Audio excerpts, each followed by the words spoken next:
નમસ્કાર દોસ્તો, સ્વાગત છે વિડીયોમાં તમારું। સ્થાનિક સ્વરાજ્યની ચૂંટણીનું પરિણામ આવી ગયા બાદ હવે બોડી બનાવવાનો સમય ચાલી રહ્યો છે, ત્યારે એવામાં છોટાઉદેપુર જિલ્લામાં રાધિકા રાઠવાએ આપના ઉમેદવારને ભાજપ દ્વારા પ્રેશર કરવામાં આવી રહ્યું છે એવું વિડીયોમાં જાણવા મળે છે, તો જુઓ આ વિડીયો।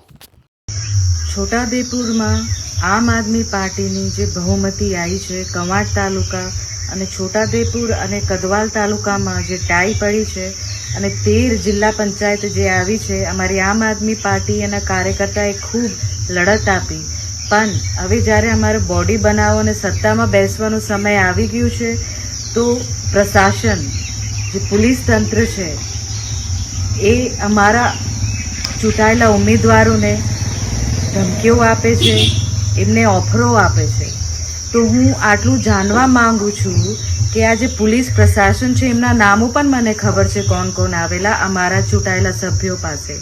આ પ્રશાસન આ વર્દી પહેરીને હું દલાલી કરવા માંગે છે કે એ લોકોની સેવા માટે અહીંયા છે? અગર એટલી દલાલી અને રાજકારણ રમવાનું શોખ હોય તો તમે વર્દી ઉતારીને જાતે ચૂંટણી લડો।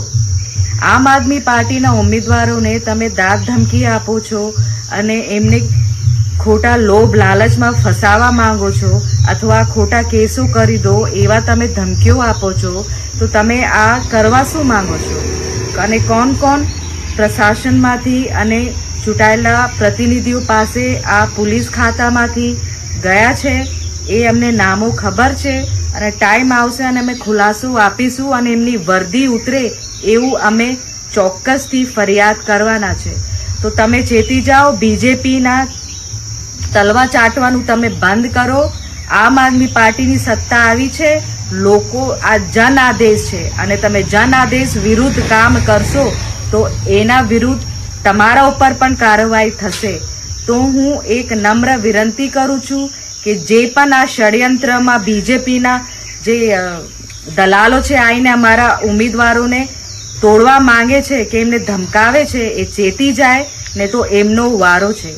ખૂબ ખૂબ ધન્યવાદ દોસ્તો। આ વિડીયો ગમ્યો હોય તો તમારા મિત્રોને શેર કરો, અને વિડીયોમાં નવા હોવ તો તમે પણ વિડીયોને સબસ્ક્રાઈબ કરો, અને રોજ નવા અપડેટ જોવા માટે જોડાયેલા રહો।